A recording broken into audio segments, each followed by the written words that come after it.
How far away are we, if it's ever going to happen at all, from having a vehicle that can operate entirely on solar? Well, you've got a surface area thing. Um, so it's about a kilowatt per square meter, normal to the sun, roughly. Um, so it really depends on what kind of mileage. You can't, you don't have enough surface area to keep the car going just from the car surface area. But if you had like something that folded out, you could make it self-sustaining. Something that folded out so like you could park it and then leave it on. Yeah, you'd have to like unfold like the Starlink satellites do, where you unfold the solar panels. You just need more surface area. Is there any So potential for an advancement in technology that would make a smaller area much better at conducting sun? Nothing. no, it's a kilowatt per square meter. That's what you're going to get when the sun, if you're normal to the sun, so 90 degrees to the sun. And there's nothing that can accelerate that or no. That's just literally the solar That's just energy. it. Yeah. So then you multiply your efficiency by that. So if you commercial panels like maybe 25% efficient if they're a good one, so you get like 250 watts per square meter, There was which is one roughly car. 10 feet. What was it, like a Fisker that was using a solar panel that claimed that it was operating like the electronics, like it could start the Yeah. radio. It yeah. I mean, you can definitely you just don't have enough surface area Right. for but like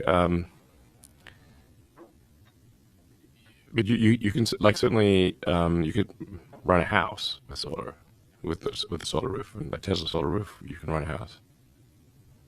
But it's never going to get to a point where you can just have a car that's made out of solar panels so they could drive around. It could never be that efficient. Correct. So you do not have enough surface area. What research or what breakthroughs have been made in terms of battery technology? Like how far away are we from having batteries that are far more efficient and last far longer? 'Cause I know there was some talk of like sodium based batteries. The battery range is not a problem at this point. I mean, the Model S will go 400 miles. Model 3, Model Y will do over 300 miles.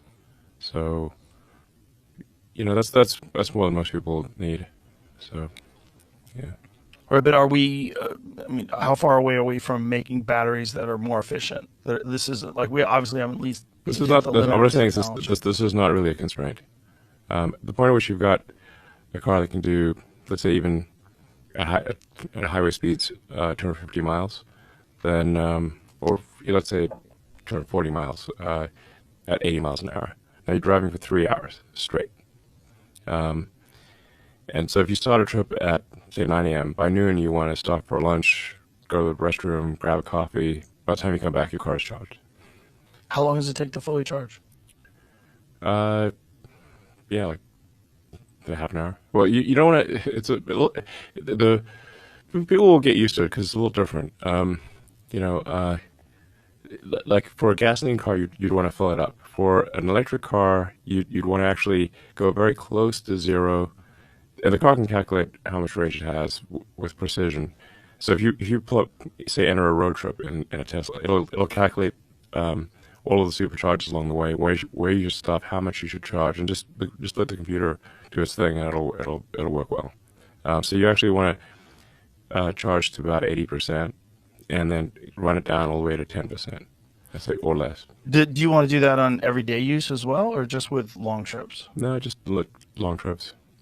If you're trying to minimize the amount of time you stop when charging, um, so let's say you want to stop for 20, 30 minutes, then um, you really it's a little counterintuitive because for a gasoline car you would fill it up. For a battery, the charge state tapers off as you get above 80%. You can think of it like I think the right analogy here is cars in a parking lot. So the lithium ions are trying to find a parking space as they move across, from one side of the battery to the other side, from cathode anode. I mean, they're sort of just these ions are just bouncing around looking for a parking space. So when the parking lot's empty, they can zip right in there and find a spot. It's easy. As the parking lot gets full, just like trying to find a parking space at a mall, you have to hunt around for a spot. And that's basically what's going on. Is the ions are looking for a parking spot. So as the battery gets closer to full, it's harder and harder to find a spot. They have to bounce around more. So it takes longer Just like to a get person from in a 80 park. to 100. Correct. I see. Getting from 80 to 100, it takes about as much time as getting from 0 to 80. Oh. Just think of like the ions got to find a parking spot. Oh. And just like if you're in a mall and it's busy, then it takes longer to find a parking spot than if it's empty. So essentially, you're satisfied with the technology that's available right now in terms of like the amount of mileage that you get out of it and things along those lines. Yeah, range is not an issue. Cost is more of an issue. So just you need to make the car affordable. A long range car needs to be affordable. When you fully roll out, how many of those things, how many Cybertrucks can you guys make a month? We're aiming to make about 200,000 a year at volume production. Wow.